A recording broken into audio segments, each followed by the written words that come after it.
Vamos ahí, vamos a empezar. Doctor mamarracho. Después salen a recetar mamarrachos a la calle. Bien, hoy vamos a ver importante la fisiología de la sangre, ¿ya? Cómo se forman los glóbulos rojos, qué cosa es la sangre, qué contiene la sangre, quién regula la formación de estos glóbulos rojos y cómo se destruyen pues estos glóbulos rojos, porque no viven eternamente. Bien, ahí tienes un extendido en una lámina periférica de la sangre. Estás viendo visualmente que hay un plasma y un líquido que lo contiene, pero también células formes. La sangre es un tejido, ¿ya? Que está compuesto por componentes líquidos, pero también sólidos. Y tenemos también un tejido conectivo, donde van a estar suspendidas pues en el plasma, ¿no? Este es el plasma. Todo lo que está señalando la manito, esto es el plasma, ¿ya?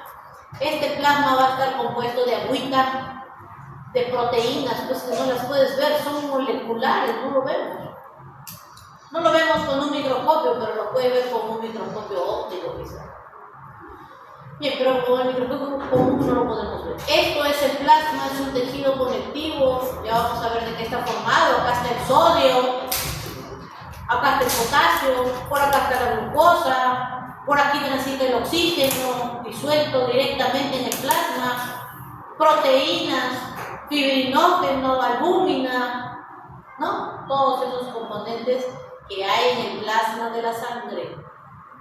Pero también te llama la atención este gran volumen de células rojas, que son la mayoría, son los glóbulos rojos. Que más te debe llamar la atención de estos glóbulos rojos, que en el centro son más pálidos y en la periferia son más rosaditos, más rojitos. Eso hace mención a la forma bicóncava de los glóbulos rojos. Muy bien. En este tejido conectivo ya te dije qué cosa hay presente, pero también hay que saber qué no hay en este tejido conectivo. No hay colágeno ni elastina como en la matriz extracelular. Entre célula y célula, ¿no? Ahí hay colágeno y elastina. Acá no. Acá hay agua, proteínas, fibrinógeno, etc. Muy bien. Debido a esta gran cantidad de células que ves acá, cada globulito rojo se ve rojo porque dentro de él llevan una molécula o millones de moléculas llamadas hierro, y este hierro le da esa tintura rojiza, ¿no? Y que a su vez que le da un color rojizo a la sangre, también le da un sabor metálico a la sangre. Y uno se ha cortado el labio o se ha mordido la mucosa oral y ha sangrado y hemos sentido ese sabor metálico en la boca, ¿ya? Muy bien. Seguimos. El pH de esta solución, esta es la solución y acá están sus elementos fórmicos. Ya hemos estudiado que debido a la carga menor de CO2 y de los tampones de la sangre, llegamos a tener un pH neutro, de 7.35 a 7.45. En la sangre arterial. Porque ya han entendido que en la sangre venosa hay un poquito más de acidez porque hay más concentración de dióxido de carbono, de CO2. Muy bien.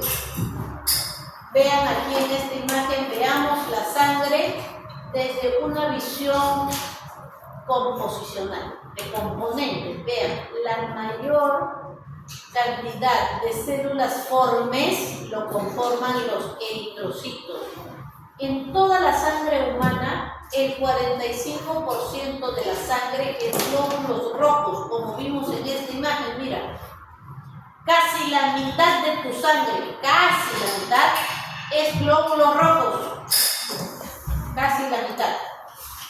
Después, las plaquetas y los glóbulos blancos. Estos son los glóbulos blancos. 1, 2, 3, 4. Y estos pequeñitos que son las plaquetitas conforman pues ese menor porcentaje que vemos aquí, que son solo el 1% de toda tu sangre. Aquí están contemplados neutrófilos, eosinófilos, basófilos, macrófagos, linfocitos B, linfocitos T.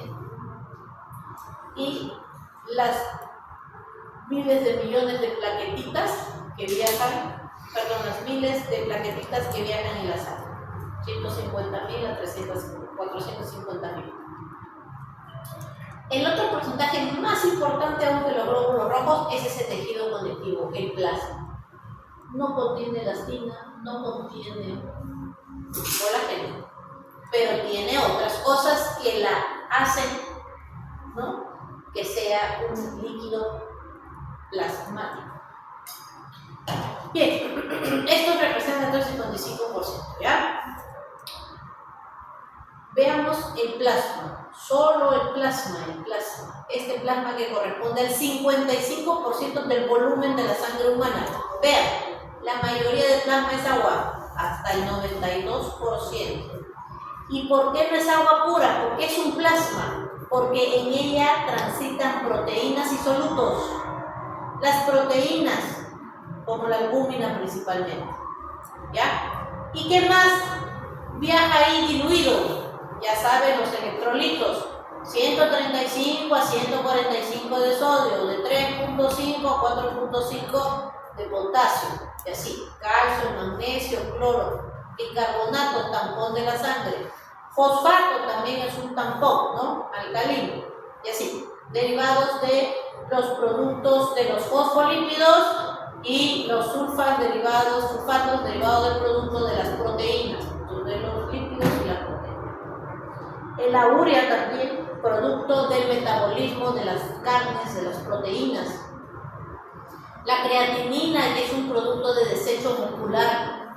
La glucosa que ingerimos y pasa al torrente de la sangre a través de la absorción intestinal. Glucosa, lípidos, ¿no? Aquí viaja el colesterol LDL, VLDL en la sangre, en la plasma. Por lo tanto, al paciente le puede dosar. Dósenle cuánta concentración de sodio tiene, dósenle cuánta concentración de potasio. Señor, tómese glucosa, urea y creatinina. Glucosa, urea, creatinina. Para ver cuánto está usted ahorita de concentración de esos tres productos, ¿no? Gases también, no solamente moléculas, gases, el oxígeno, el dióxido de carbono, ¿ya? Y no podemos dejar de lado las hormonas, pues la insulina, la hormona folículo estimulante, qué sé yo, y todas las hormonas que existen, el cortisol, ¿no?, que ayudan al metabolismo celular, ¿ya?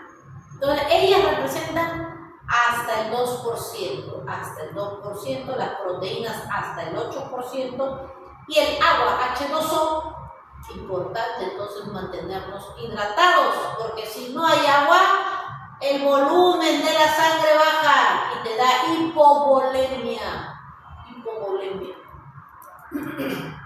Y entonces los glóbulos rojos que viajan aquí no pueden llegar con facilidad pues a los tejidos para oxigenarlos. Bien, hemos dicho que las proteínas son un componente importante, hasta el 8% de proteínas que forman ese volumen de plasma, 92% agua. ¿Qué proteínas viajan en la sangre? Infinidad de proteínas, infinidad. La más importante, que mantiene la presión oncótica y por lo tanto evita que esa agua, ese H2O, se vaya afuera de los vasos sanguíneos al espacio intersticial, es la albúmina. La albúmina que mantiene la presión oncótica.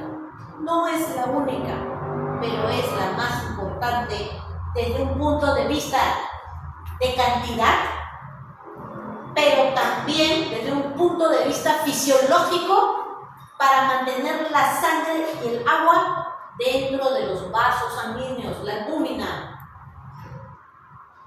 La albúmina, contribuye hasta el 85% de la presión oncótica dentro de los vasos. ¿Qué otra proteína importante tenemos? El fibrinógeno también lo produce el hígado.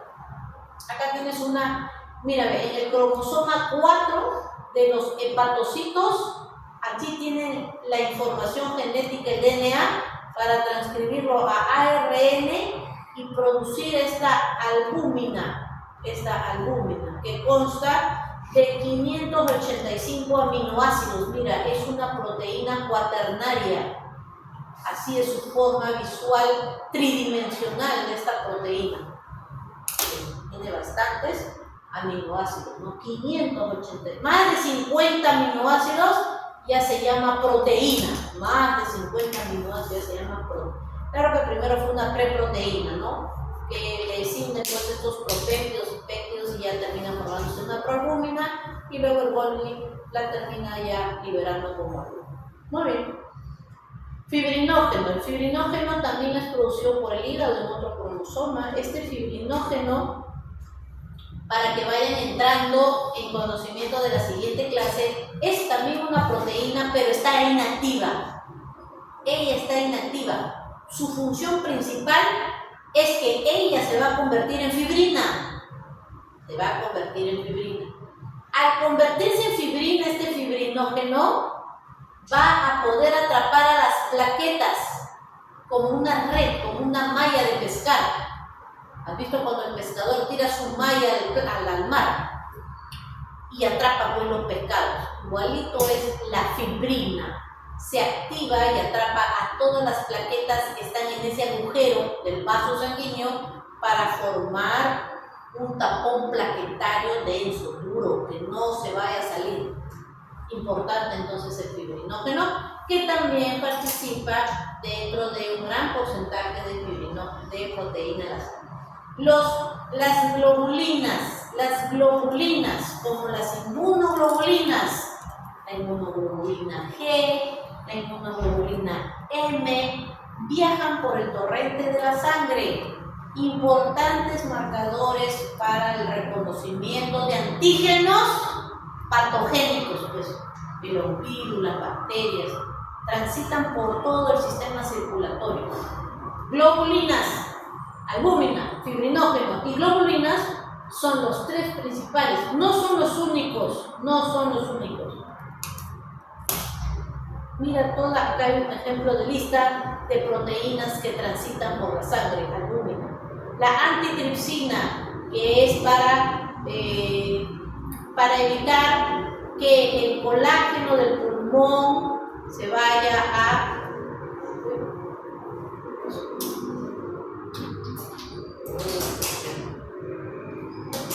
No hice nada.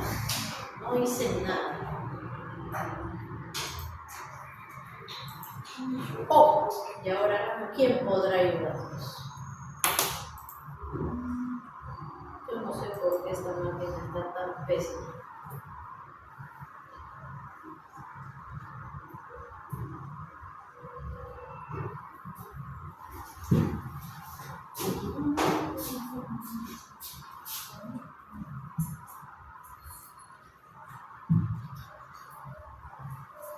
Ya, creo que es este cable.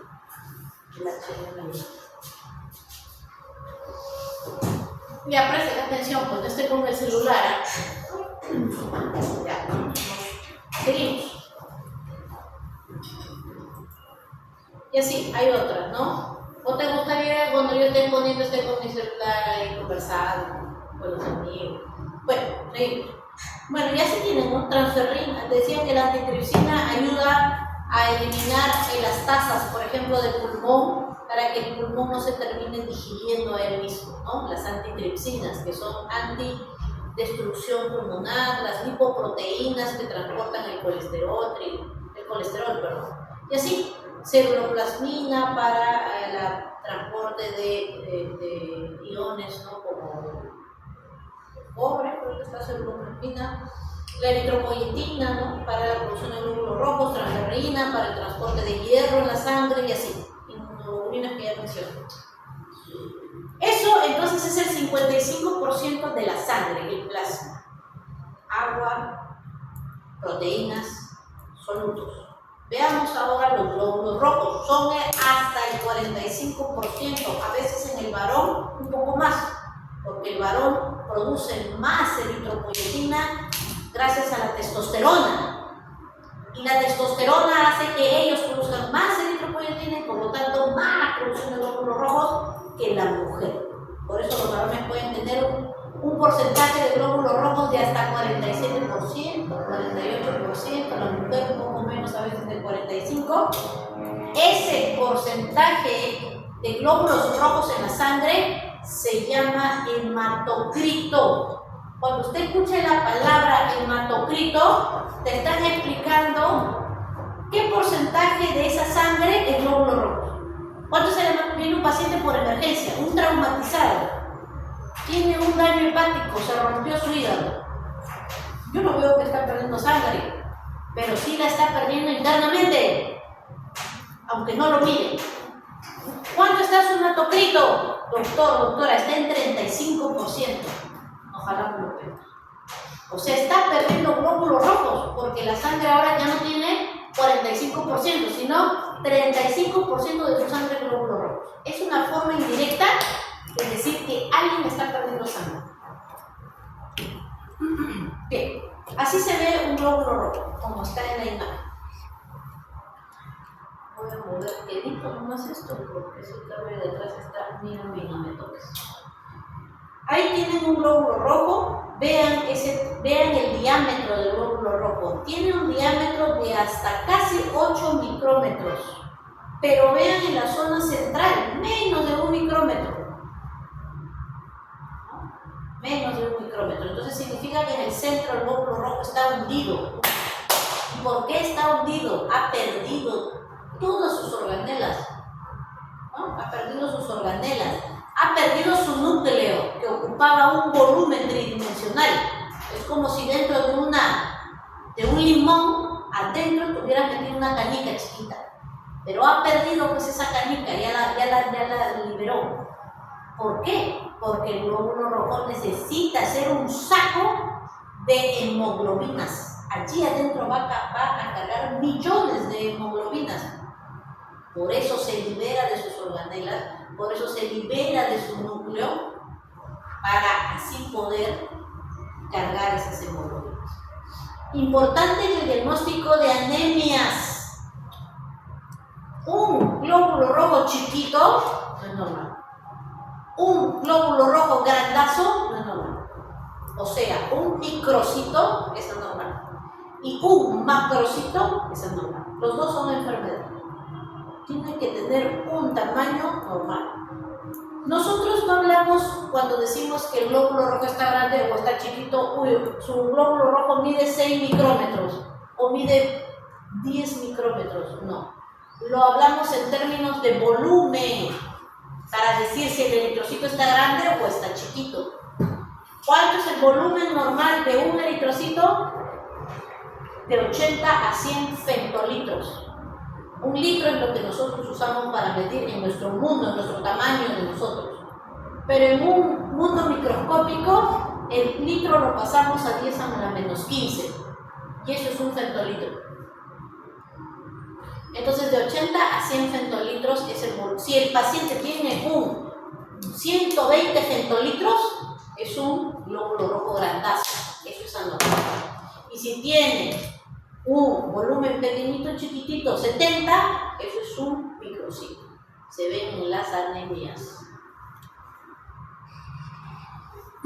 La membrana del glóbulo rojo es importantísima. Está hecha de fosfolípidos, está hecha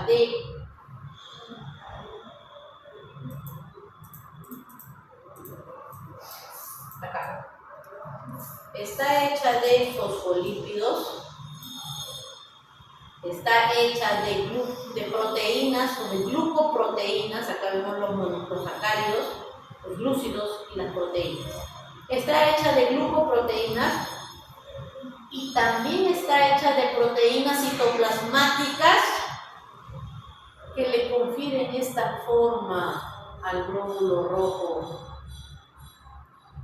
¿Cuáles son esas proteínas muy importantes? Una de esas proteínas importantes es la anquilina.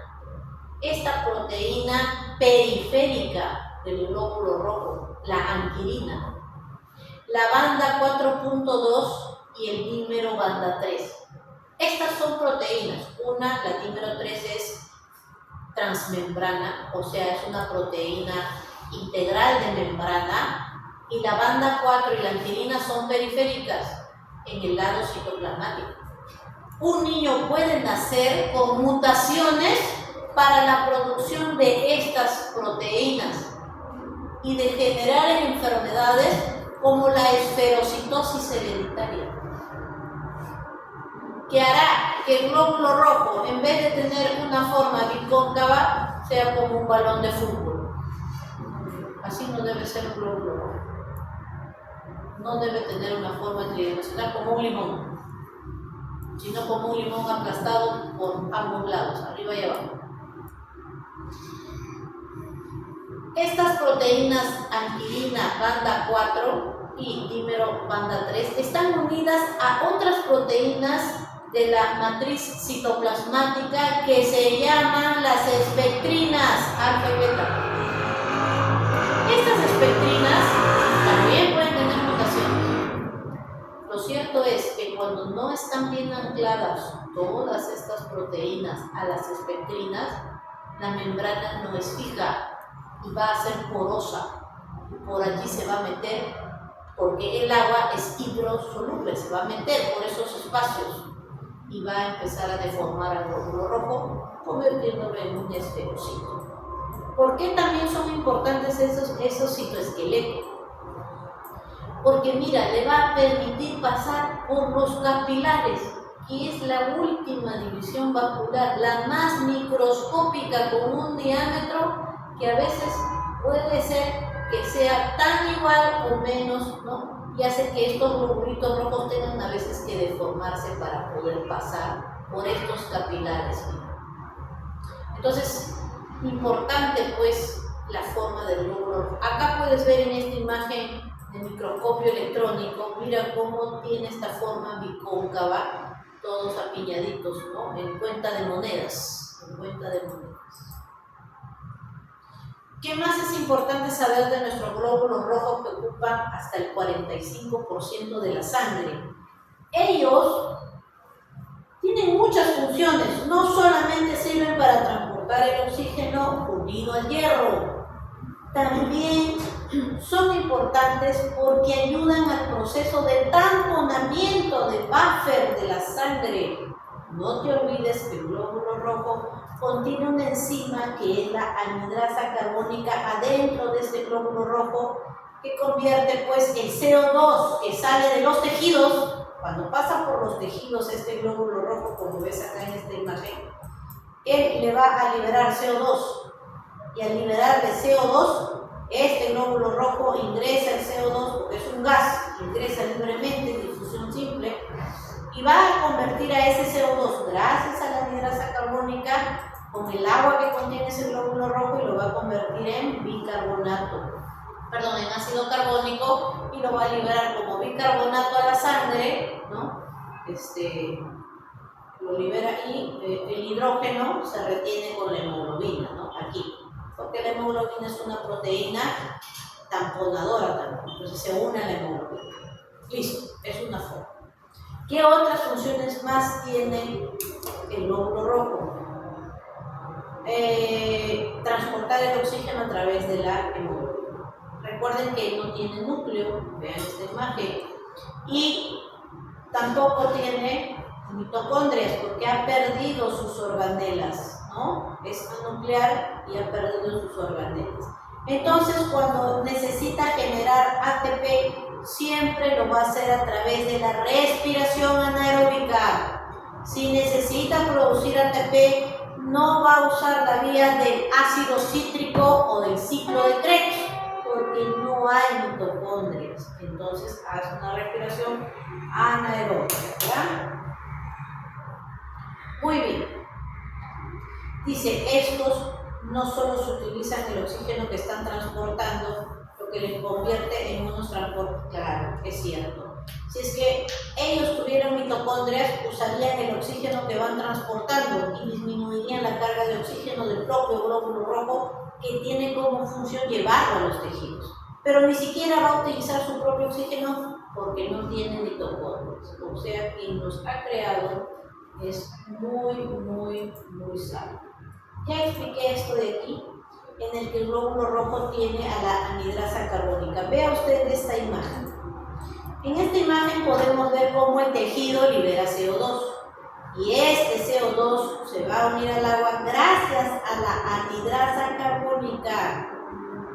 Una vez que la anhidrasa carbónica lo convierte en ácido carbónico, gracias al glóbulo rojo, acabamos de convertir esta carga ácida volátil en bicarbonato e hidrógeno.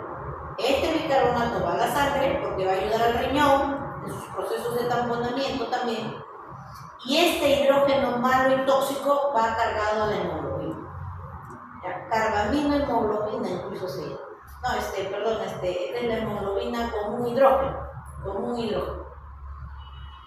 Ya sabemos también pues, que la hemoglobina también se une al CO2, ¿no? Por eso acá dice CO2. Entonces el glóbulo rojo, gracias a la hemoglobina, también puede tamponar de manera directa al CO2. Gracias a la hemoglobina que carga el glóbulo rojo. Entonces, atrapaste al CO2. O la otra forma es convertir el CO2 en bicarbonato. Entonces, desaparecía esta molécula tóxica. La otra forma de perder el CO2 ya va a ser por el pulmón. Cuando este glóbulo rojo que viene, no sé, desde el riñón o viene desde el músculo, llega al pulmón y en el pulmón lo sueltamos y tú lo liberas a través de la respiración, ¿no? Ya sea por la nueva conversión otra vez de la anhidrasa carbónica o por la liberación de la hemoglobina con CO2, o sea, la carbaminohemoglobina. Son formas de mover las cargas ácidas gracias a tu glóbulo rojo. Ya dije que, ¿no? Entonces el 70% del bicarbonato, ¿no? Del bicarbonato ha sido convertido desde el CO2 en el glóbulo rojo. También la otra forma de que el CO2 viaje es unida a la hemoglobina en un 20%. Y el otro 10% ya viaja disuelto acá. Directamente, lo que tú puedes medir en los exámenes de sangre se llama la presión arterial de CO2, que suele rondar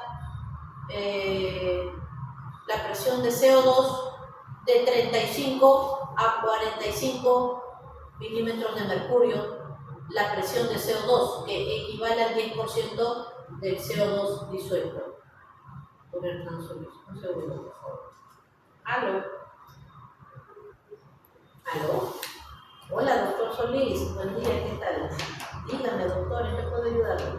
El día de mañana estoy, doctor. Jueves. No, mañana es miércoles. No, discúlpeme, el día jueves en la tarde. Desde las 2 de la tarde en adelante, doctor. ¿Algo que le pueda servir? ¿Ya? Ajá. ¿Ya? Por supuesto, doctor. Mándenlo, a ver. Ajá.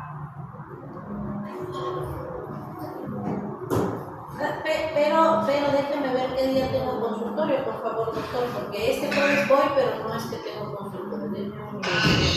Le digo exactamente la fecha. Espérenme un momento.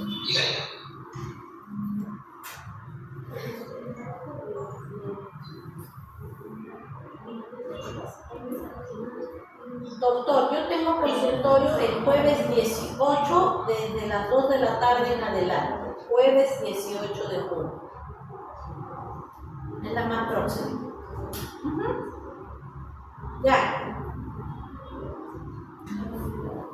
Ya, doctor, no se preocupe, que vaya con la notita para saber que fue enviado por usted. Ya, hasta luego, doctor. Ya, disculpen usted. Una persona mayor me estaba llamando. Eritrocitos, dice. Cantidad, acá está. Dijimos que son hasta el 45% de la sangre. Pero si lo hablamos en cantidades numéricas ya absolutas, esto es un valor fraccional relativo porcentual. y esto es un valor en cantidad absoluta, es lo mismo, 4 a 6 millones por cada milímetro cúbico de sangre. Entonces, en un milímetro cúbico, ¿no? En un milímetro cúbico hay hasta 6 millones de glóbulos rojos. Dijimos que eran la mayor cantidad de células, casi el 50%, ¿no? De la sangre, 45%. De los glóbulos blancos y plaquetas era solo el 1% de la sangre, ellos. De ellos, ¿qué hay más cantidad? Obviamente de plaquetas, ¿no? Aprovechamos esta imagen para también ver el valor absoluto de las otras células formes de la sangre, no solamente del glóbulo rojo. El glóbulo blanco va hasta 11.000. Significa que si una persona tiene más de 6 millones, o sea, tú le dosas y le sale hematocrito 55 o 60%, eso no es normal. Hay muchos glóbulos rojos, puede ser una enfermedad llamada la policitemia, una enfermedad, o que tenga menos, no 4 millones, tiene 3 millones, que equivale al 35%. También hay una deficiencia en la cantidad de glóbulos rojos. Los glóbulos blancos pueden ser elevados, puedes tener 15.000, 12.000, 18.000, no es normal, por milímetro cúbico. Tendrás alguna infección, alguna enfermedad inflamatoria sistémica.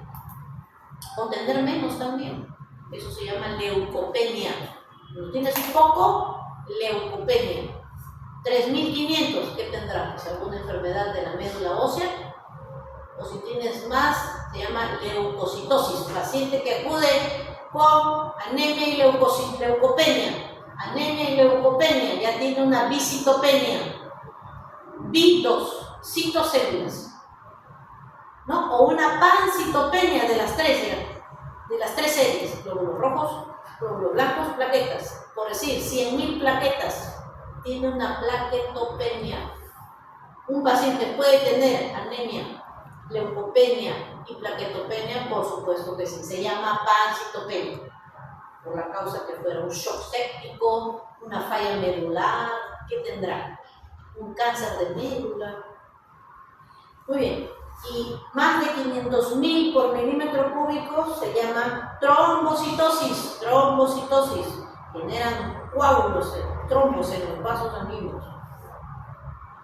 Muy bien, esa es la cantidad. Gracias a estos glóbulos rojos que ya hemos estudiado en clases previas y que son la mayor cantidad, hasta el 45%, porque estos solo representan el 1%, ellos le dan la viscosidad a la sangre. Por eso la sangre no es líquida como el agua del caño, es espesa, es viscosa. Si tienes demasiados glóbulos rojos, tu sangre será más viscosa. Y si tienes poquitos, será menos viscosa, pero también más turbulenta. A menor viscosidad, más turbulencia. Muy bien, entonces esa es una función de la sangre de los glóbulos rojos, que tengan buena cantidad en la sangre. Los eritrocitos, dice acá, también transportan la hemoglobina. Un glóbulo rojo, tiene 250 millones de glóbulos, de hemoglobinas, ¿ya? 250 millones. Es una barbaridad, ¿no es cierto? En cada hemoglobina, si te das cuenta, tiene 4 puntitos rojos. Entonces, eso de ahí implica que cada molécula de hemoglobina transporta 4 hierros. 4 hierros. ¿Ya? Entonces, una molécula de hemoglobina está transportando 4 moléculas de oxígeno, porque tiene 4 núcleos pirrónicos que a su vez tienen un hierro en cada cadena de hemoglobina. La hemoglobina está formada por 4 cadenas, 2 cadenas alfa, 2 cadenas beta, y en cada cadena, que al final son 4 cadenas, tiene su hierro en el centro. Y ese hierro es el que atrapa. Entonces, si te das cuenta, ya que este glóbulo rojo tiene 250 millones. Oye, ¿tú sabes cuántos 250 millones? Es un montón, ¿no? Son como 4 estadios más. El estadio nacional, el estadio de universitario de deporte, para que tengas una idea, puede albergar hasta 60.000 personas. Tendrías que juntar un promedio de 4 a más estadios para esa cantidad de cada uno de ser una molécula de hemoglobina dentro del glóbulo rojo. Por eso es un saco de hemoglobinas, ¿ya? Bien, entonces por lo tanto, si lo multiplicas por 4, 250 por 4 moléculas, 1.000 millones de moléculas. Esta hemoglobina se formó cuando el glóbulo rojo todavía tenía su núcleo, porque esta codificación genética nació del ADN. Y ese ADN, ¿no?, que se transforma en aminoácidos, 146 aminoácidos, se transforma en la molécula de hemoglobina, y una vez que se llenó de hemoglobinas pierde su núcleo. Aquí tienes a la molécula de hemoglobina. Es una estructura cuaternaria formada, mira, 2 cadenas beta y 2 cadenas alfa y el grupo hemo. Este grupo hemo tiene hierro. Vean ustedes que las hemoglobinas están bien concentradas en la periferia del glóbulo rojo, porque en el centro pues es aplastado, es aplanado, ¿no? Muy bien. Ahora, acá te dice que el volumen del eritrocito también se puede reducir por poca hemoglobina. ¿Qué quiere decir eso? Que si tú no produces esta cantidad, 250 millones, imagínate que solo produzcas 100 millones. Al haber menos, va a haber menos cantidad aquí adentro y por lo tanto el glóbulo rojo se va a hacer más chiquitito. Entonces, en una persona que tenga déficit de hierro,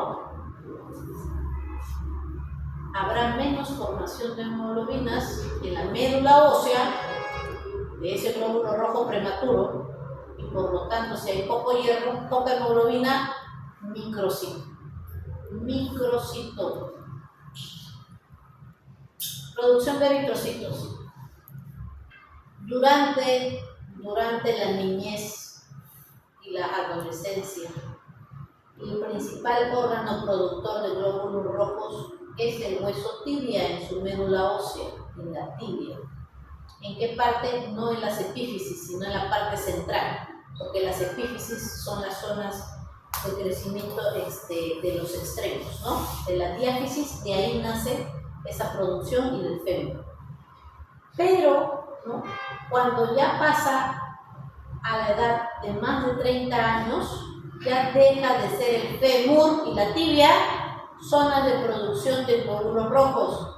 Claro que las costillas, las vértebras y el esternón también estaban produciendo glóbulos rojos, pero a partir de los 30 años o un poco antes ya no forman glóbulos rojos desde el fémur y la tibia. Lo van a continuar a lo largo de su vida las costillas, el esternón, pero principalmente los cuerpos vertebrales, o sea, tu vértebra torácica 1, 2, tu lumbar 1, 2, 3, y ya, el esternón. Por eso es que las funciones que hacen los hematólogos para ver la médula ósea lo hacen a nivel del esternón, por ejemplo, del esternón. No te van a pulsar la vértebra, ¿no? Muy difícil. Más rápido, el de acceso rápido es el esternón. Y los huesos ilíacos también, señor, le voy a hacer una punción del hueso ilíaco. Lo ponen boca abajo y les hincan el hueso ilíaco y lo aspiran y lo mandan a estudio de médula ósea, ¿ya? Muy bien, entonces esos son principalmente. En la vida embrionaria fue desde el saco vitelino, en el segundo trimestre de embarazo fue el hígado, y después ya solamente la médula ósea de los huesos. Entonces, dentro de esa médula ósea, de un adulto ya, en los cuerpos vertebrales, en el esternón, en el hueso ilíaco, ahí hay unas células que se llaman las células hematopoyéticas pluripotenciales. Ellas, hematopoyéticas, se llaman pluripotenciales porque pueden terminar formando glóbulos rojos, glóbulos blancos o plaquetas. Cualquiera de estas tres líneas de las células formes de la sangre. Por eso se llama pluripotencial. A través de señales. Primero esta célula tiene que ser estimulada por una señal. Puede ser una interleuquina, puede ser una eritropoyetina, una señal que le va a decir que se transforme a otra célula, dependiendo de la necesidad en ese momento. Entonces, veamos aquí. Se puede transformar en una formadora de colonias esplénicas, que son los glóbulos rojos, glóbulos blancos y las plaquetas. Bajo cierto estímulo, como por ejemplo la eritropoyetina, hará que esta célula vire hacia la formación de glóbulos rojos. A través de interleuquinas hará que se transforme en granulocitos o en linfocitos, por ejemplo. Nos importa para esta clase la génesis de glóbulos rojos y de la unidad formadora de colonia de glóbulos, pero no pierdas de vista que también tenemos unidades formadoras de granulocitos. Granulocitos monocitos se llaman. ¿Por qué? Porque estas células van a tener en su citoplasma gránulos para la liberación hacia los tejidos que han sido invadidos por algún antígeno X. Por eso se llaman granulocitos, neutrófilos, eosinófilos, cada uno con funciones distintas. Alergias, infecciones por gérmenes, parásitos, eosinófilos, parásitos, basófilos, alérgicos, neutrófilos, infecciones por gérmenes. Muy bien, y los monocitos que no tienen gránulos, por eso no está dentro de los granulocitos. Y también podemos formar los megacariocitos y los glóbulos blancos llamados linfocitos. Para esta clase los linfocitos.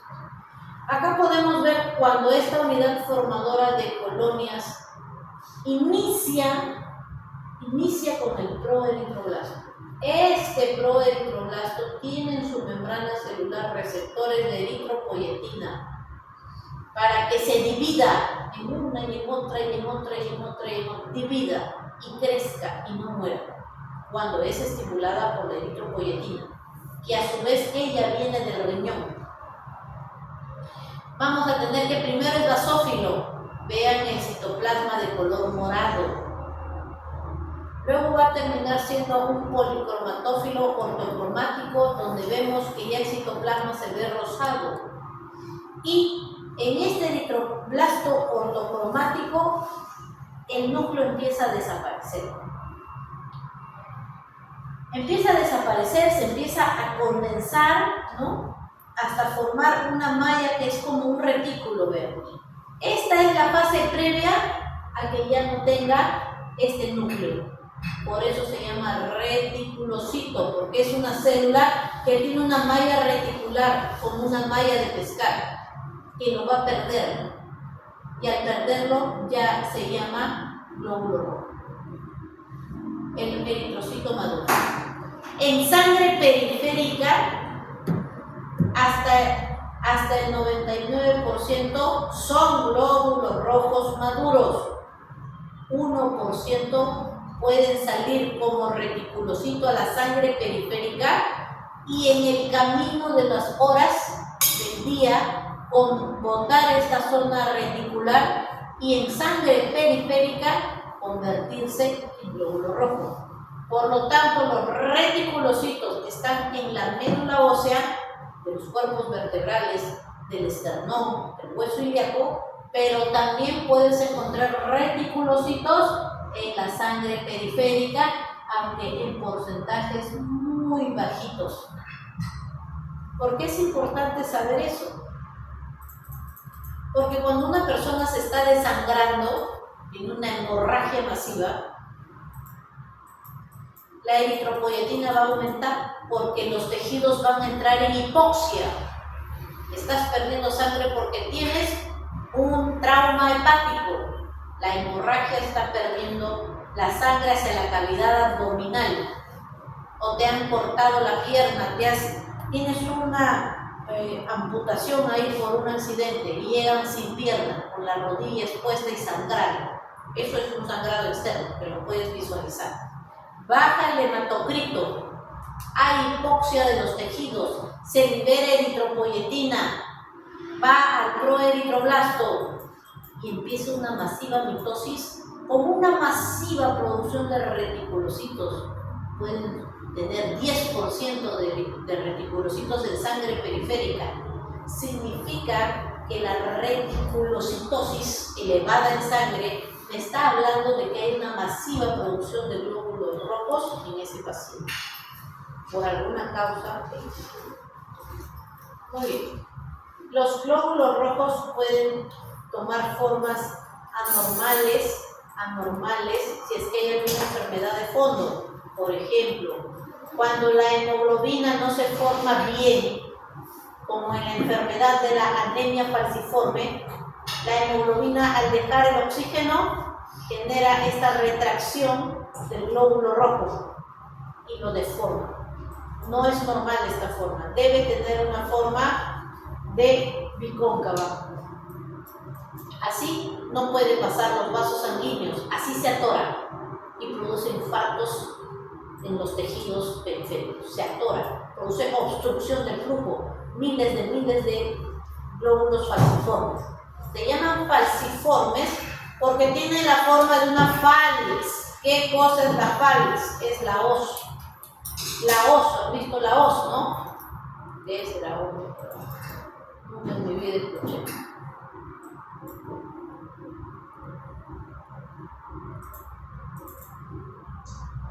Oye, ¿cómo es esto?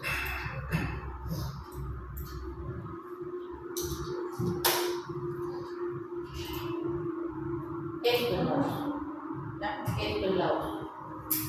La hoz es ese instrumento que utilizan los agricultores para sembrar y sacar pues las hierbas ahí.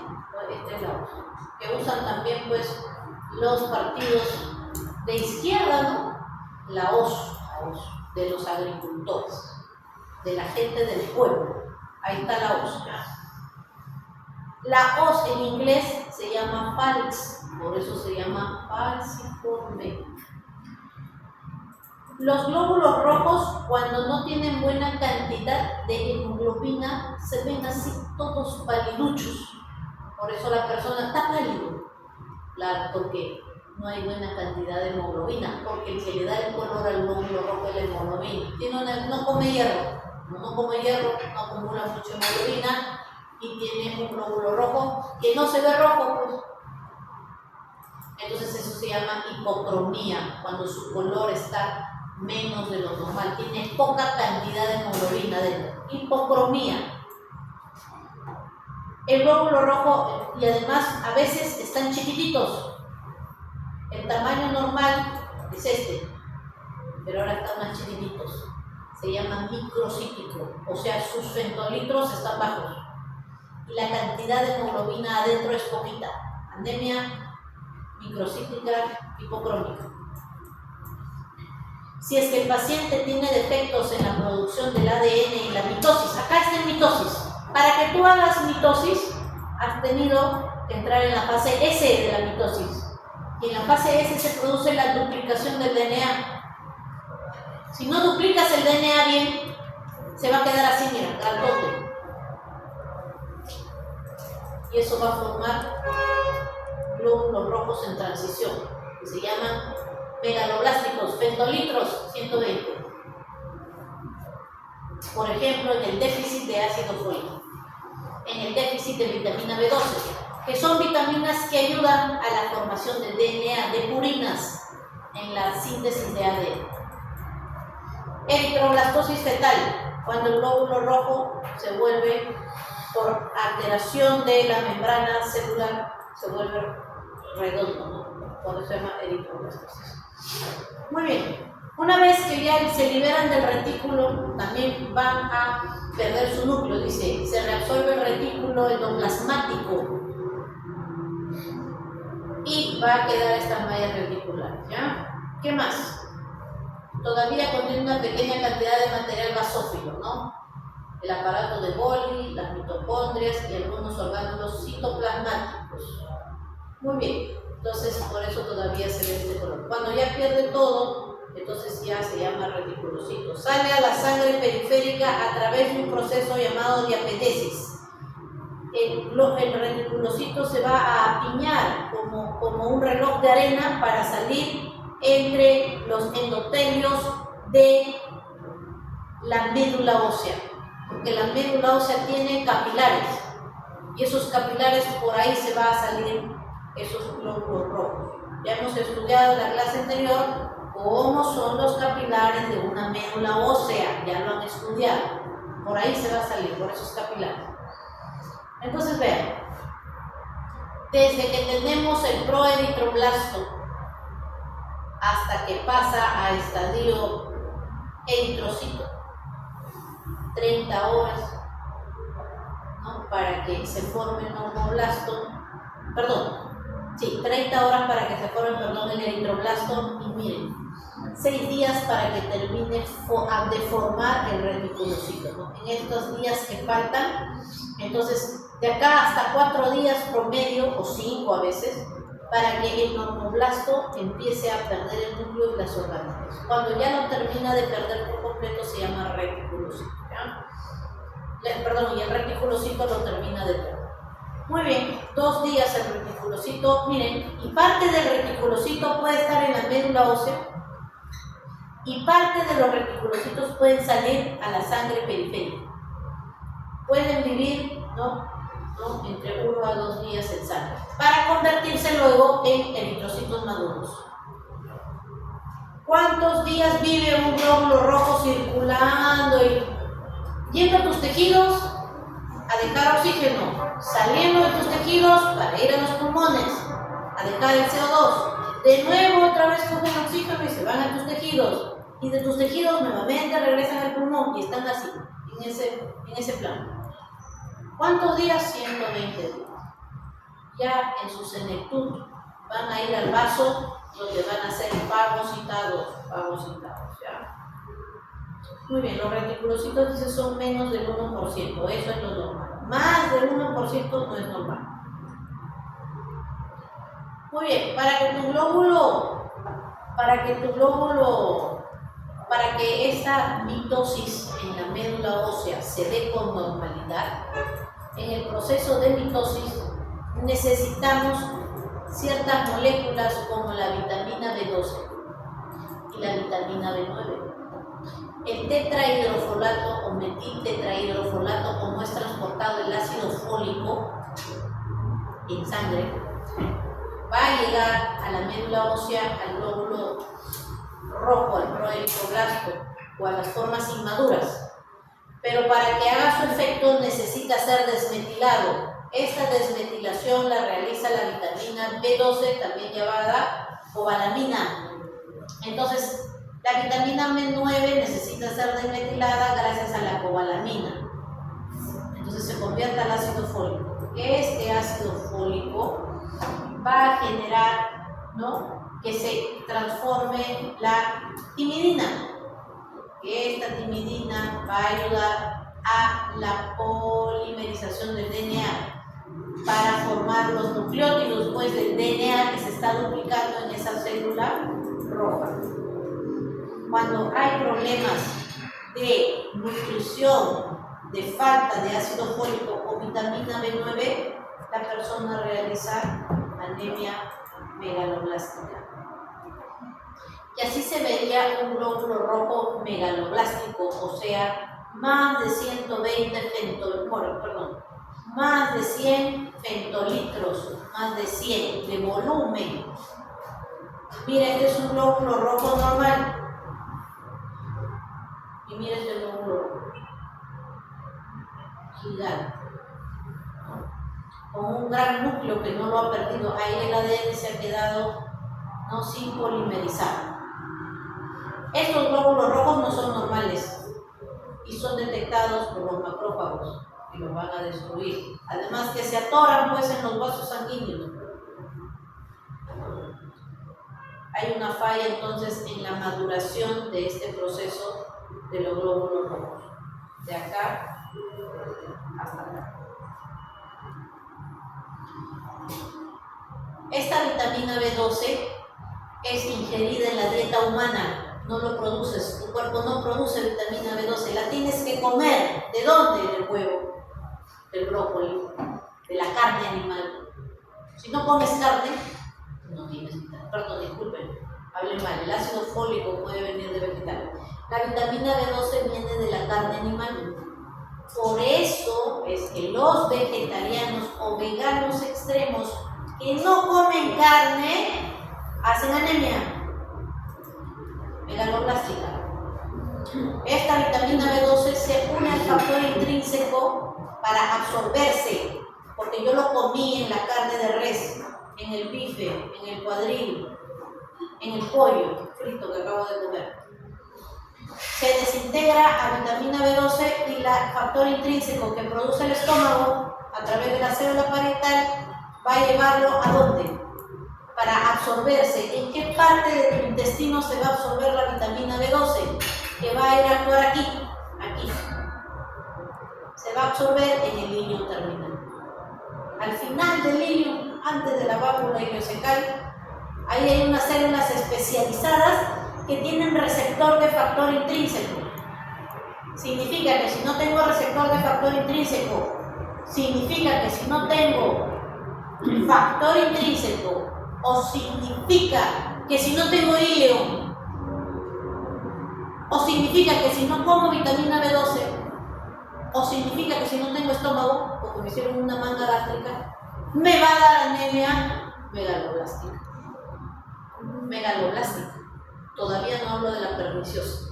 Repito, si no como vitamina B12, o si sí como, pero me cortaron 3/4 partes de mi estómago, donde se produce el factor intrínseco en las células parietales u oxíticas que también producen el ácido clorhídrico, para activar el pepsinógeno pepsina, para digerir las proteínas, pero en este caso, para su función de factor intrínseco, para que ella transporte a la vitamina B12, porque si no la transporta, las enzimas intestinales la destruyen a la vitamina B12, a la coagulina. Si no tengo ileum, tengo una infestación difilobótreo, o tengo una tuberculosis en el ileum, que dicho sea de paso, es la porción más común de tener tuberculosis en todo el sistema gastrointestinal. La tuberculosis acá.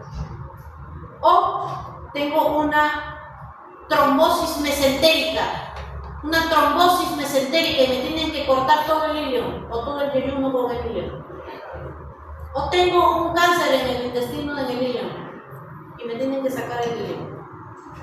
Tantas cosas que pueden pasar. O tengo una mutación genética del factor intrínseco. O tengo la pérdida de las células parietales por una enfermedad autoinmunitaria. Esa enfermedad autoinmunitaria que destruye mis células parietales se llama anemia perniciosa. Mis propios glóbulos blancos no reconocen a la célula parietal como una célula normal. Han perdido la tolerancia para mantener a las células parietales haciendo su función. Y van y la atacan, y la destruyen. Como voy a reducir mi volumen de células parietales, voy a reducir la producción de factor intrínseco. Y por más carne que coma, no la voy a poder absorber. Y me va a dar anemia perniciosa. Con mala absorción, es un ejemplo, no es el único. Enfermedades autoinmunitarias. Bien. Seguimos ya. Dejamos de lado al glóbulo rojo y nos vamos a su componente proteico, que es la hemoglobina. La hemoglobina, vamos a ver cómo se forma. Antes, ¿no? Primero vamos a ver, al grupo hemo, ¿ya? Acá pongan formación del grupo hemo en su título, ¿ya? Antes de la hemoglobina. Formación del grupo hemo, ahí debería decir eso. ¿Cómo se forma este grupo hemo que contiene el hierro? Primero, dentro de este glóbulo rojo vamos a tener la succinilcoenzima A, que es una enzima, y glicinas, que son aminoácidos. Gracias a la unión de esta enzima con estas glicinas se va a producir esta molécula que se llama pirrol, así se llama. Esto convirtió a un pirrol. Este pirrol ahora se va a unir con se van a unir entre 4 pirroles. Por eso tiene sus anillos pirrólicos que contienen en el centro un nitrón. Ahí está, anillo pirrólico, anillo pirrólico, anillo pirrólico y anillo pirrólico. Son 4. Ese anillo pirrólico conformado por 4 pirroles, ahora le ponen de nombre protoporfirina 9, que es lo mismo que decir 4 pirroles unidos. Ese es mi núcleo hemo. Gracias a esta formación del núcleo hemo con 4 nitrógenos en el centro, ellos se van a poder unir a una molécula de hierro. Y el hierro que se une aquí no es el férrico, que es +3. Es el hierro ferroso +2. En la naturaleza puedo comer hierro férrico, pero también puedo comer hierro ferroso. El ferroso viene de las carnes animales y el férrico viene de los vegetales, como las lentejitas, por ejemplo. Muy bien, entonces ese es el hierro que se une. Luego, en esta formación de este núcleo pirrólico, de este núcleo hemo, vamos a tener la unión de él, ¿no? Acá está el núcleo de la protoporfirina 9, ¿ya? Esta protoporfirina 9 va a unirse, ¿no?, al hierro para formar esta molécula de hemo. Luego esa molécula de hemo se va a unir a las cadenas alfa y beta, y cuando ya se une a las cadenas proteicas alfa y beta, recién ahí se llama hemoglobina. Dice A porque tenemos 3 tipos de hemoglobina. El 97% de la hemoglobina es hemoglobina A. Acá tienes una molécula de hemoglobina con sus 2 cadenas beta y sus 2 cadenas alfa. Dijimos que llevabas 250 millones de hemoglobinas en el glóbulo rojo, y dentro de ella está contenido esta molécula hemo. Acá están los 4 pirroles, protoporfirina 9 con el hierro, molécula hemo. Rojo, rojo, rojo, rojo. Por eso la pintura roja del glóbulo rojo. El 97% son hemoglobinas de tipo A, porque están compuestas de 2 cadenas alfa y 2 cadenas beta. ¿Existen otros tipos de hemoglobinas? Sí. Tienen otra estructura de aminoácidos y por eso se llaman, ¿no? Les ponen 2 cadenas alfa, como ves acá, y 2 cadenas delta. Ya no beta, sino delta. Estas proceden, ¿no?, de la formación de otros cromosomas. Las cadenas alfa van a ser codificadas desde el cromosoma 16 de este núcleo, de este glóbulo rojo, o de este precursor del glóbulo rojo. Y el resto de cadenas, o sea, las cadenas beta, las cadenas delta, por ejemplo, son del cromosoma 11. Por lo tanto, necesito 2 cromosomas diferentes para producir mis cadenas de hemoglobina.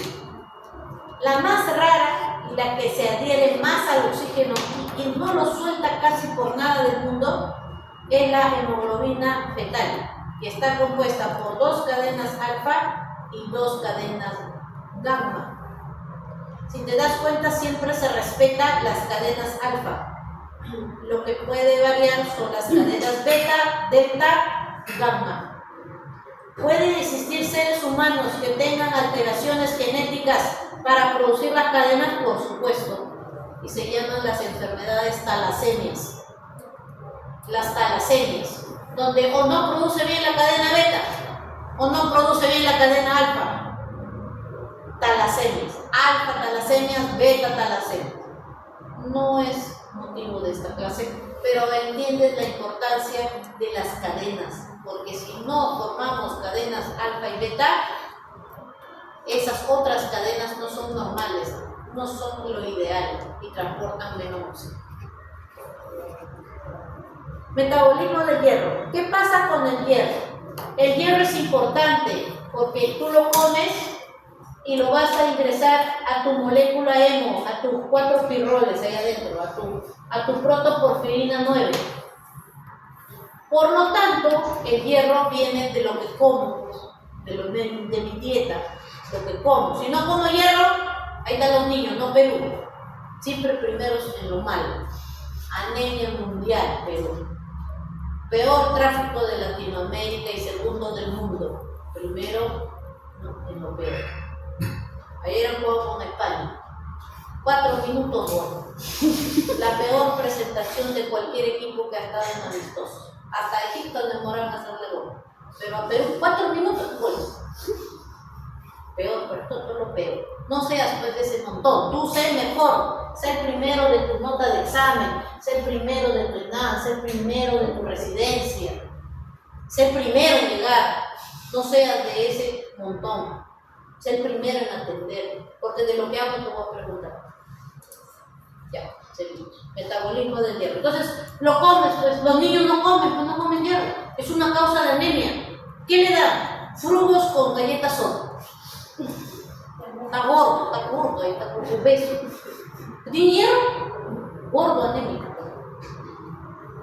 ¿Tú crees que esa mamá le prepara churrasco a ese niño?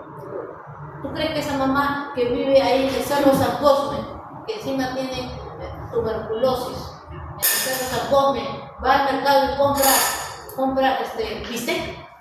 No, le compra fideos con agua y su cubito maíz.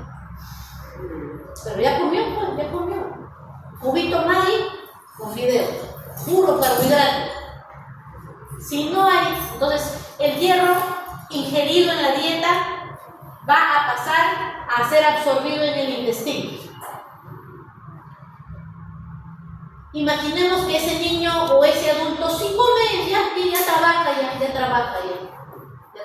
ya te compras tu churrasco, ya te puedes comprar tu bife, tu cuadril, ¿no? Tu costillar de cerdo, te preparas los domingos, ya comes bien tu hierro, excelente.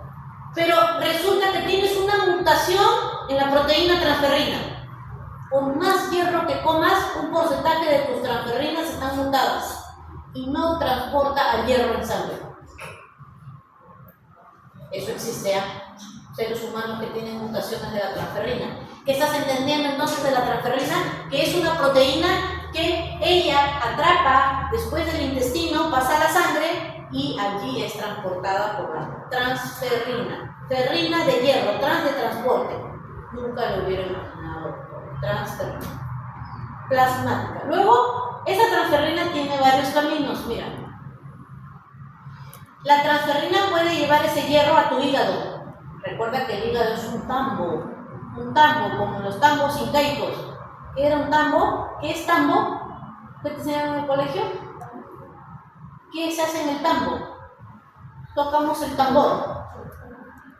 ¿Qué es un tambo? Es un lugar de almacenamiento. Eso es un tambo. O los incas no guardaban ahí sus maíces, sus granos, ¿no? Pero el hígado es un tambo de hierro, no solo de hierro, también de azúcar, por ejemplo, glucógeno, ¿no? Hierro también. Ahí lo lleva la transferrina, para que lo almacenes. Si no comes carne 5 días, ¿estás anémico?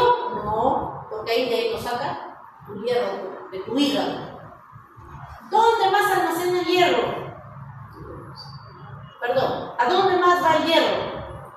Pues en ese momento puede ir, ni no lo has comido, se puede ir a tus glóbulos rojos en la médula ósea, para que se una ese hierro a los pirrones, para que se unan a su vez a la hemoglobina que se está formando en ese glóbulo rojo y pasen a ser glóbulos rojos circulantes desde la médula a través de la diapedesis de los capilares de la médula ósea. ¿Qué más? Esa transferrina lo puede llevar ahora a la piel. No, esto de aquí. Este hierro puede perderse también. En la piel nosotros descamamos piel, perdemos piel.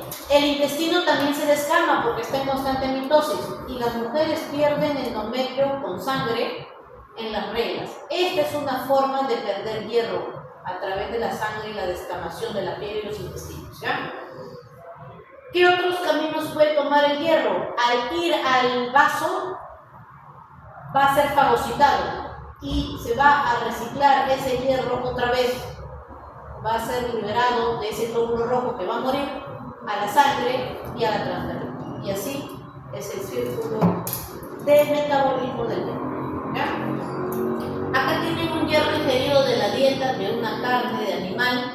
Pasa el hierro, es absorbido a la sangre, se une a este moradito que es la transferrina, y cuando se une el moradito que es esa transferrina, dijimos que puede ir este hierro al hígado. Cuando se va a acumular en el hígado, el hierro se va a llamar ferritina. Esto es análogo a decir glucógeno. El acúmulo de glucosa en el hígado se llama glucógeno. Y el acúmulo de hierro en este tambo se llama ferritina. No confundir con transferrina. Otro camino del hierro es que este hierro, gracias a la transferrina, vaya al hueso ilíaco, a los cuerpos vertebrales, al esternón, para formar nuevos glóbulos rojos y mantener esos 6 millones de glóbulos rojos por milímetro cúbico, 45% de la sangre. Cuando ya vivió 120 días, ya tiene 120 días y 2 segundos, ya llega el hígado. Ya está viejito, ya no se deforma bien, ya no pasa bien los sinusoides del hígado. Entonces lo atrapan los macrófagos que forman el vaso, lo fagocitan. Ese macrófago libera al grupo M. Dijimos que el grupo M estaba formado de la protoporfirina y el hierro, y lo suelta el hierro. Y así. ¿Ya? Entonces, y parte del hierro dijimos que se pierde en las deposiciones de líquido. Muy bien. Transporte y almacenamiento del hierro. ¿Dónde se va a absorber este hierro cuando hablamos del intestino?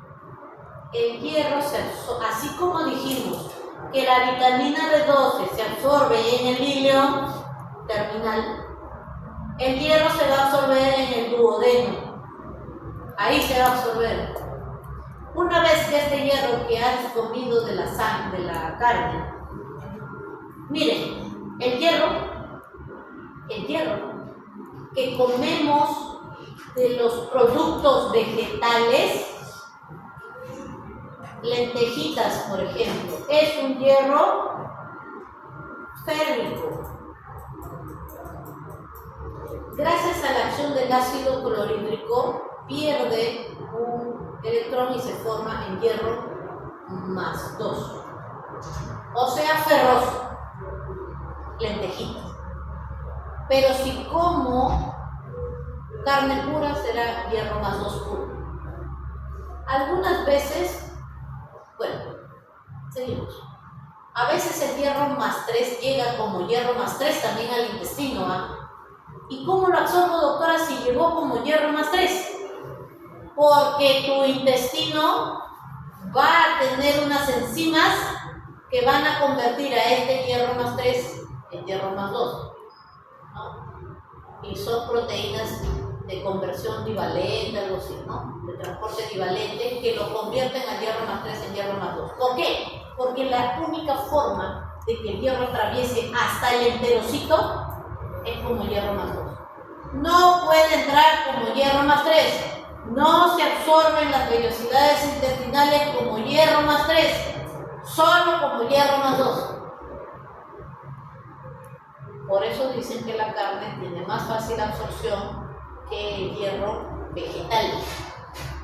Porque no tiene que convertirse en hierro más 2 en el estómago o en el epitelio intestinal del cuerpo.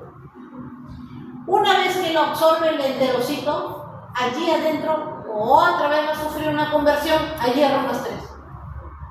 Porque no se puede pasar el hierro a la sangre como hierro más 2.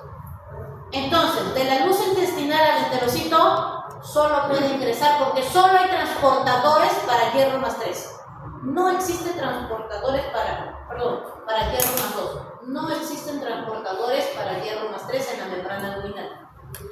Y en la membrana basal solo puede atravesar a la sangre, se lo vuelve a convertir en hierro más 3. Y ya como hierro más 3, o sea, hierro férrico, va a viajar en la sangre, ¿no? Junto con la transferrina. ¿Qué significa ahora aquí que le pongo apotransferrina? Bien, entonces el hierro se absorbe. La apotransferrina para transformar transferrina que después se transforma. ¿Quién es?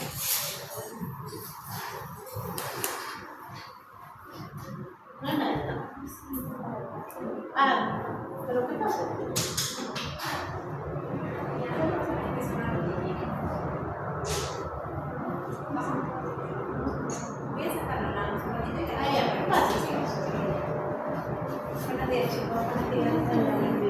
¿En qué lo ves el botiquín, disculpa? ¿Botiquín? Ajá. ¿No hay botiquín aquí? Sí, ahí dice botiquín, mire. Hay símbolo, a ver, por ahí está el botiquín, chicos. Ah, no. Bueno, está el símbolo, pero no está la cajita. Quizás está tapada, por eso no lo sé. Bueno, chicos, Lo han sacado, no hay botiquín. parece que sí, para que puedan poner esos refrigerantes. No veo. Ahí siempre está. No, siempre está. Aquí está, creo.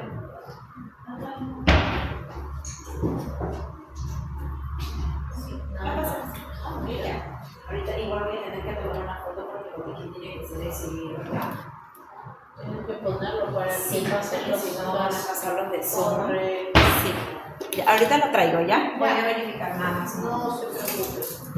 Vean, entonces la apotransferrina, como lo vemos acá, cuando ya se une al hierro, esta es la proteína apotransferrina. Ella está circulando en la sangre. Y cuando aparece el hierro se une con ella. Y entonces ya se llama la transferrina. ¿Ya? La transferrina ya es la apotransferrina unida al hierro. Esa es una forma en la que el hierro está en nuestro cuerpo humano, en la transferrina. No es la única forma. Otra forma es que esta transferrina vaya al hígado. Y dentro del hígado, aquí también vamos a tener depósito de hierro. Y esto se va a llamar, dijimos, la ferritina. ¿Ya? La ferritina. Entonces, el hierro se une débilmente a la transferrina y puede liberarse en cualquier tejido. El exceso de hierro se deposita en los hepatocitos, ¿no? Como vemos aquí, dentro del hígado. Vamos a ver ese hierro de exceso. O sea, me comí ya demasiada carne. Lo voy a guardar, lo voy a almacenar. Hasta un tope, claro, no puedo almacenar hierro infinitamente, ¿no? Pero hasta mientras alcance voy a ir deposita, porque también todo el día estoy usando mi hierro para producir mis glóbulos rojos y otras funciones en las que participa el hierro como reacciones enzimáticas. Entonces, este hierro se va a depositar, miren, en la ferritina. ¿Qué cosa es la ferritina? Es esto de acá. Es la apoferritina llena de hierros. Es la apoferritina con hierros. Esto se llama ferritina. Este complejo apoferritina-hierro, ferritina, es desigual, pues algunas apoferritinas tendrán más hierros que otras, no es igual, pero en conjunto todo esto se va llenando poco a poco, hasta que llegará un momento donde ya no entre más hierro, pues se comió todos los espacios. En ese momento tu hígado produce la hepsidina. La hepsidina va a ir a avisar a los intestinos, le cierra la puerta a la proteína que permite que ingrese el hierro a la sangre en la membrana basal. Esa hepsidina activa a una proteína que es la ferroportina y cierra las puertas de absorción. Acá no entra más hierro porque ya estoy sobresaturado de hierro. Cuando esto se acabe, de nuevo otra vez se va a disminuir la producción de epsilina, entonces la ferroportina se abrirá, se abrirá para el pasaje del hierro a la sangre, ¿ya? Entonces, eso es una realidad en este depósito de hierro. Si es que nosotros seguimos, ¿no? Dijimos que estos tienen un límite, pero después de este límite podría seguir aumentando hasta producir esta epsilina, sí. Los acúmulos directos de hierro dentro del citoplasma sin apoferritina se llaman hemosiderina. O sea, mira, puedes seguir almacenando hierro aunque ya esté copado todas las apoferritinas.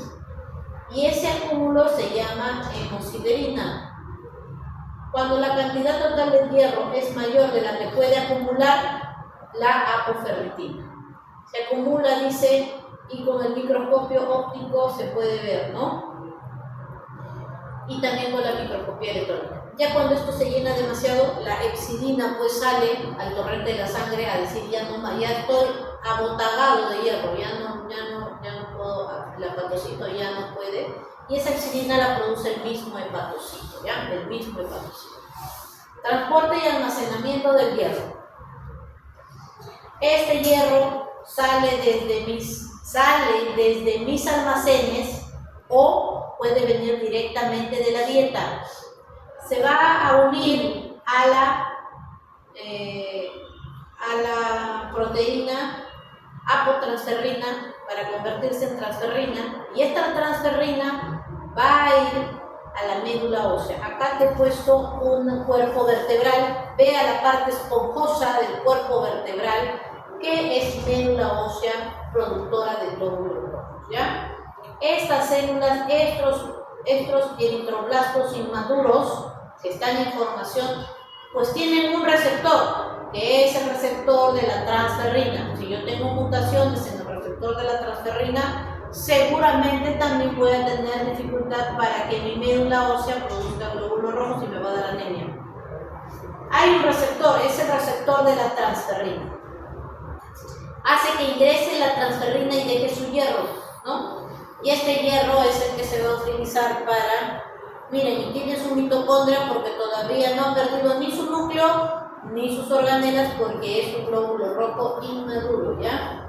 Está formando la hemoglobina, ¿no? Los 250 millones de hemoglobinas, y por lo tanto necesitará 1000 millones de hierros. Para un glóbulo rojo, 1000 millones de hierros. Para un glóbulo rojo normal, convencional. Muy bien. Vean, endocitosis, dice, allí la transferrina deja el hierro directamente en la mitocondria, donde se sintetiza hasta el grupo hemo por las enzimas que ya hemos hablado.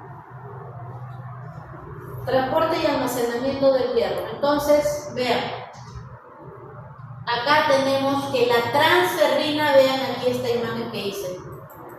Algunas transferrinas pueden estar súper saturadas de hierro.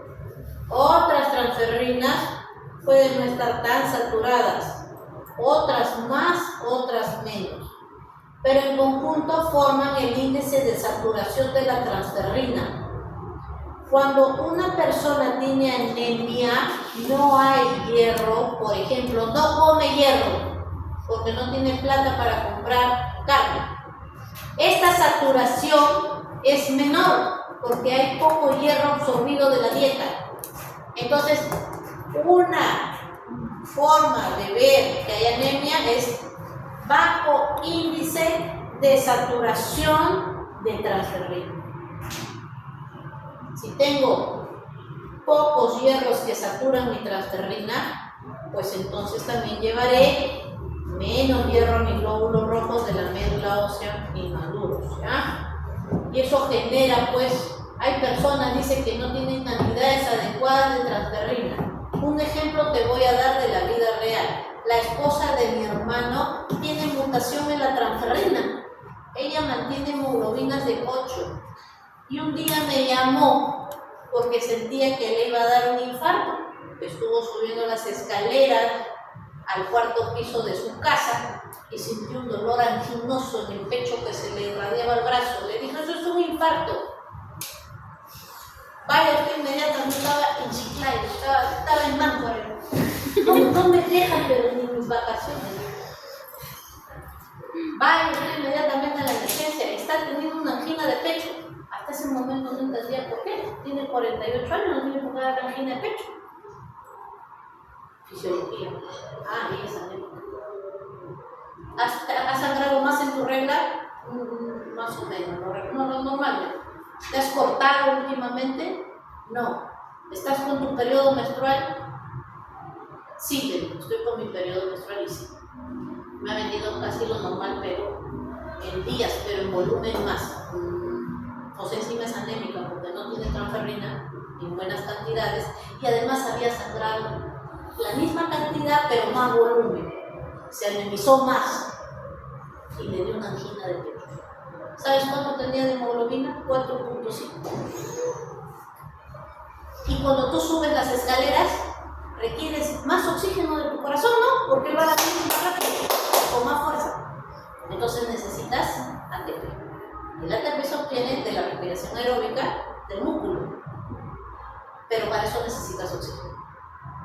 Le había dado le transfundieron sangre y felizmente no llegó a infarto porque ya le dije que se detenga y que repose y que no llegue.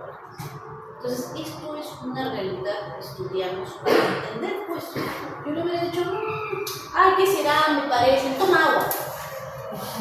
Él le hubiera dado su infarto en su casa.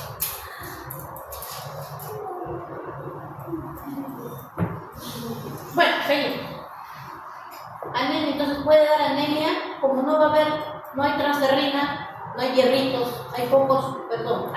no hay mucha forma de transportar el hierro, entonces los glóbulos rojos se van a llenar con pocas hemoglobinas porque hay poco hierro disponible, porque hay poca transferrina, aunque se coma una vaca entera, para que entiendan, o un toro. Oye, ¿vieron ese que le puede botar con su toro? Con su toro de Arequipa, dice que es el toro más campeón, 900 kilos.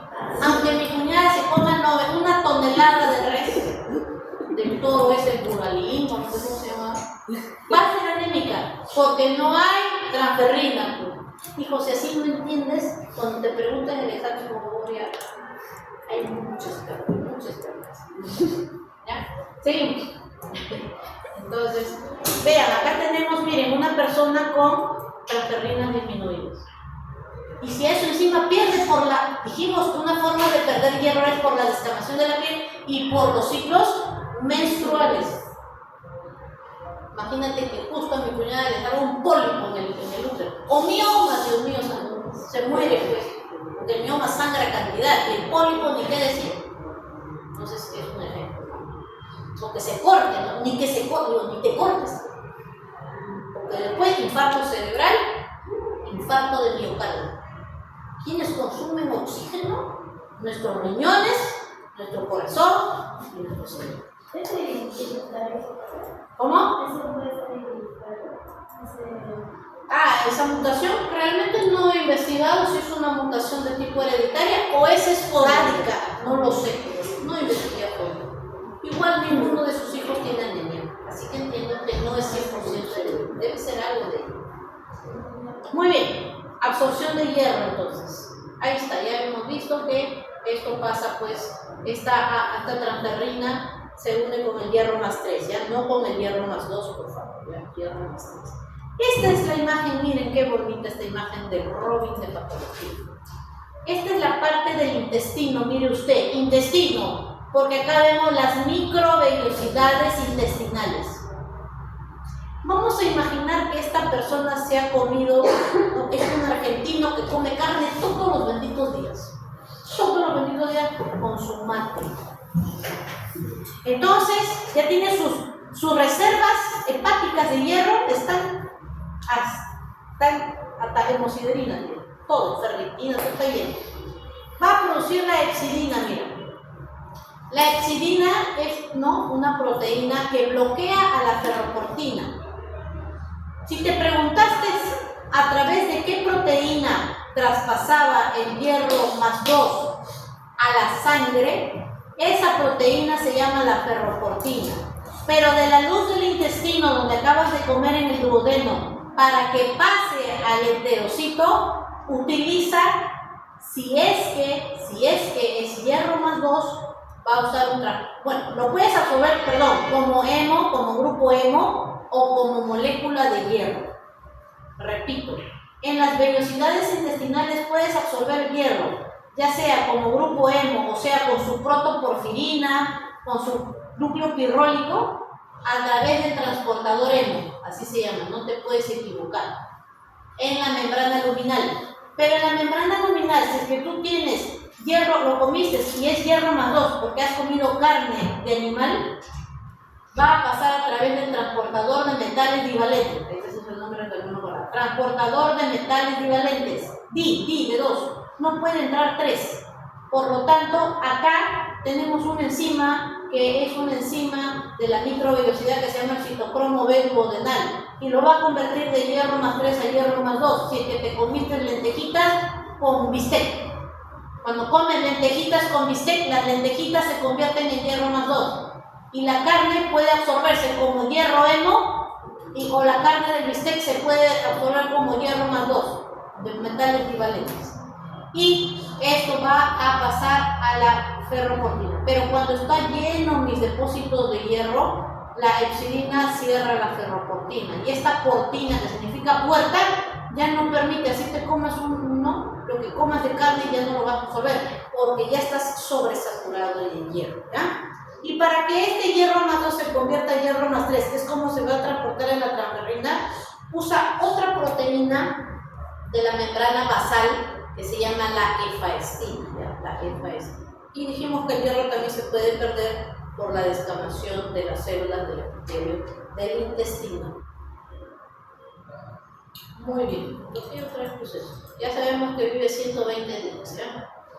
En este ciclo de 120 días, estos glóbulos rojos van a empezar a tener una membrana muy frágil por donde va a entrar agua, ya que tiene que pasar por los capilares, entonces se deforma, y al deformarse eso poco a poco va envejeciendo su citoesqueleto, su unión con la membrana, y empieza a entrar agua y se vuelve permeable esa membrana y empiezan a deformarse, ¿ya? Entonces ya se ponen rígidos, ya no pueden acomodarse a los microvasos. Estos se destruyen en la pulpa roja del vaso, ¿ya? Entonces el vaso tiene su pulpa blanca, vean, acá está la pulpa blanca, donde más bien en las periferias están ahí acumulados los glóbulos blancos, ¿ya? Por eso se llama pulpa blanca. Y en las partes ya más internas tenemos la pulpa roja conformada por los sinusoides esplénicos, estos vasos que van a traer ahí y van a poder, gracias a que estos sinusoides son bien perforados, son grandes sus perforaciones y sus espacios de la membrana plasmática de este endotelio, por allí se salen los glóbulos rojos, y pueden ser fagocitados por estas partes germinativas, ¿ven? Que son estos, acá hay un acúmulo, vean acá, nódulo esplénico, acá estos son puros glóbulos blancos, entre ellos macrófagos, y ahí llega una arteria al centro y por esa arteria se dividen en capilares, y de esos capilares con poros tan grandes, por ahí se sale el glóbulo rojo para ser fagocitado, ¿ya? Entonces la pulpa roja dice a través de los cuales deben pasar, los eritrocitos, tienen diámetros de 3 micrómetros comparados con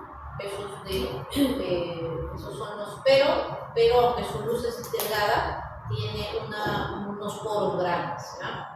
Muy bien.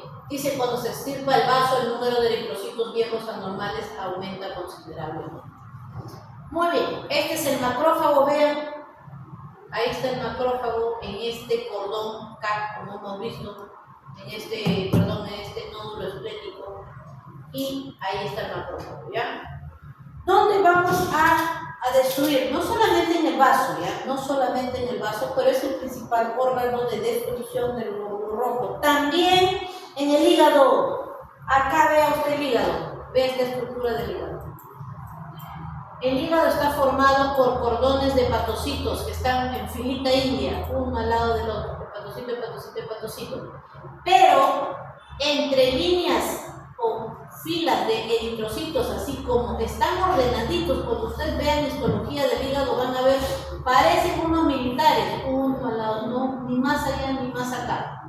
Así como cuando hacías la fila en el colegio, acá una fila, otra fila y así.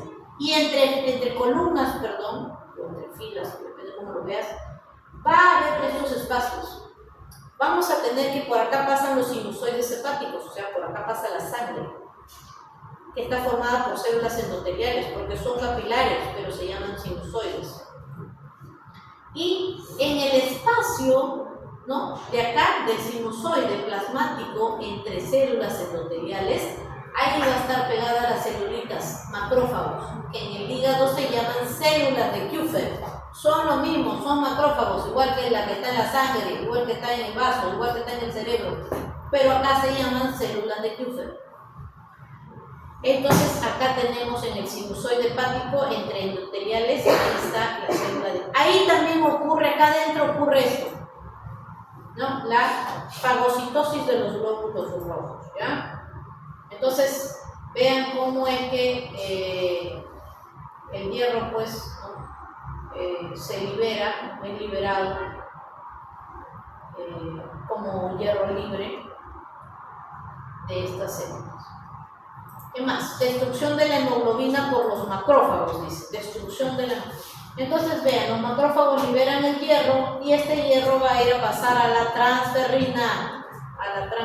Gracias a la mitocondria se liberan, hay reacciones enzimáticas que liberan al hierro de la protoporfirina y se libera como hierro normal, ¿ya? Puede ir a depositarse, porque todo se recicla, no se pierde, a depositarse al hígado, o el hierro va a ir a producir glóbulos rojos a la médula ósea. ¿Qué pasa después con el grupo hemo? Porque ya dijimos que el hierro está en el núcleo del grupo. Hay 4 hierros, 4, acá como ves 4, que han venido de un grupo hemo que se llama la protoporfirina 9.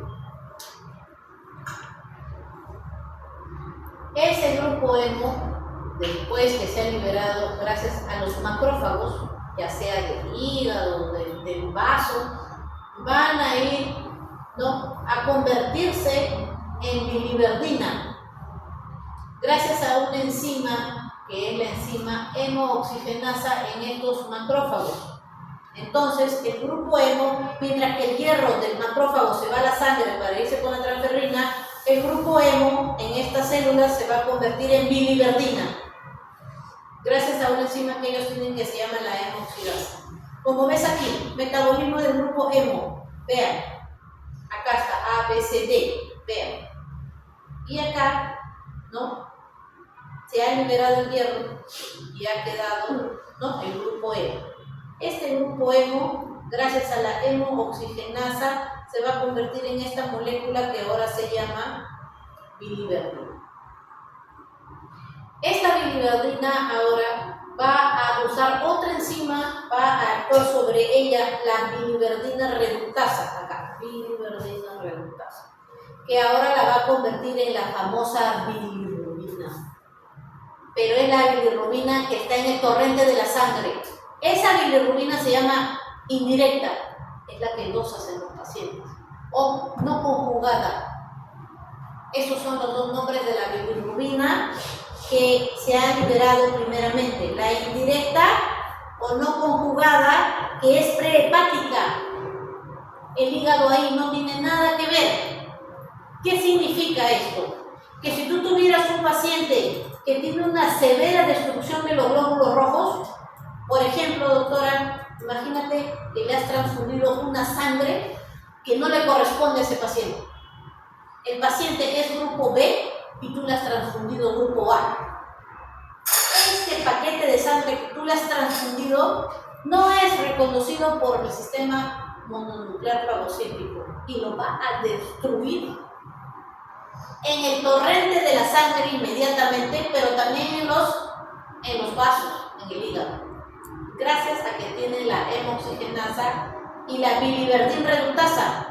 Por lo tanto, los pacientes que hacen hemólisis prehepática antes del hígado van a aumentar la bilirrubina indirecta, la bilirrubina no conjugada. Paciente que acude con ictericia, niño que acude con ictericia, ¿qué será? ¿Tendrá hepatitis?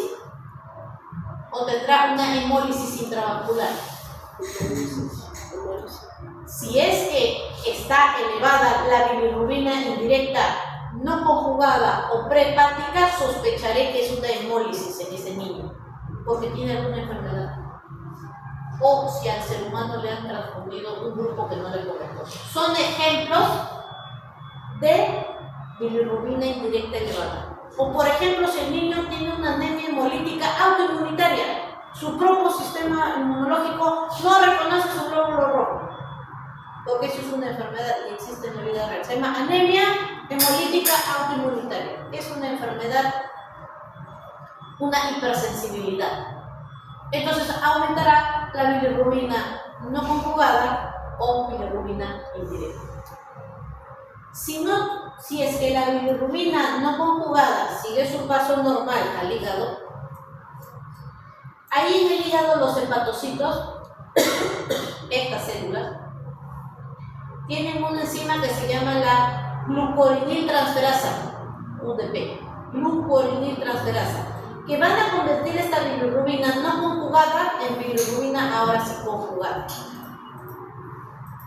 Bilirrubina conjugada. Entonces, este hepatocito va a tener la glucoriniltransferasa, que va a hacer de que se produzca, ¿no?, la conversión de bilirrubina no conjugada en bilirrubina conjugada, ¿ya?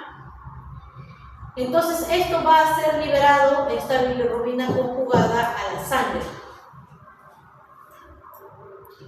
También esta bilirrubina conjugada va a ir a los intestinos, vea usted.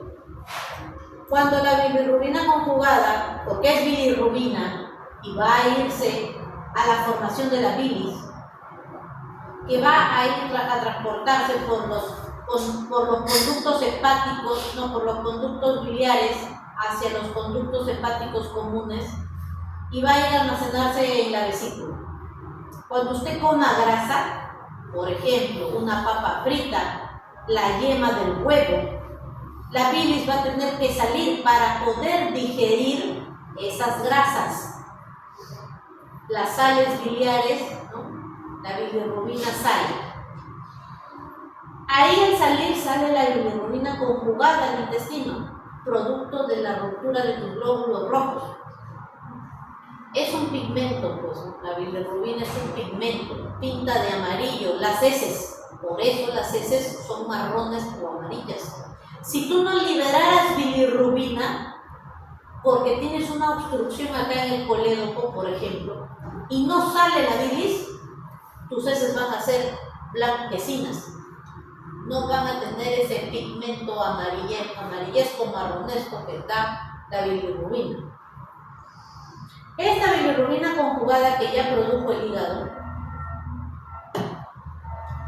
puede aumentarse en la sangre, sí, por supuesto, en enfermedades. Imagínate que tienes una obstrucción del colédoco acá, te sale un cálculo y lo obstruye acá.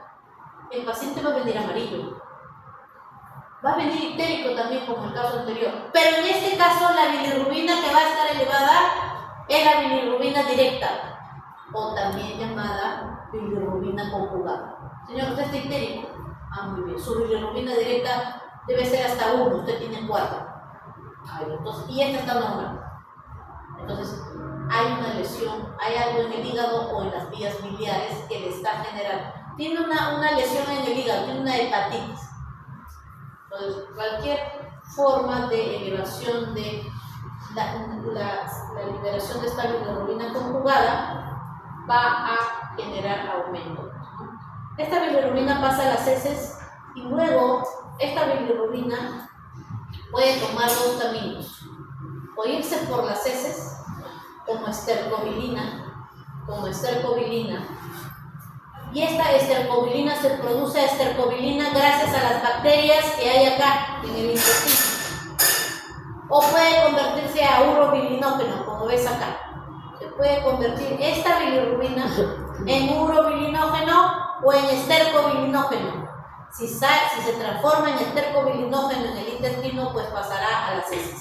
Pero si es urobilina, puede absorberse otra vez a la sangre y llegar al hígado para extenderse en la orina. Por eso tu orina es amarilla, porque cuando te dosan orina, no solamente en la orina hay pH, no solamente en la orina hay agua, también hay bilirrubinas dosadas. Y otra parte de ese urobilinógeno se puede reciclar para volver a formar bilis. Esta es la circulación entero de intestino hepática, porque de todo este urobilinógeno, de todo él, la mayoría se reabsorbe otra vez hacia tu hígado para producir bilirrubina y la minoría se va a la orina. ¿Ya? Entonces esa es la circulación de la bilirrubina. Y cuando nacen los hígados, hay ahorita que nacen amarillos. Ya. Eso es porque su hígado está muy inmaduro y no pueden usar la glucolimidtransferasa y por eso no pueden formar la bilirrubina conjugada. Entonces la bilirrubina empieza a elevarse, la no conjugada, ¿ya? Porque no puede pasar hacia bilirrubina conjugada, ¿ya? Eso es en los prematuros, pues, ¿no? Hay otras enfermedades, hay personas que nacen con déficit de la producción de glucoreté mutado, que se tiene mutado. Ahí está Klinger-Naja y otras enfermedades raras, ¿ya? Listo, espero que ahí acaba la clase. Sí, ahí acabó. Muy bien. Porque si se utiliza ese bilirrubina se mete al cerebro, es un niñito, y le da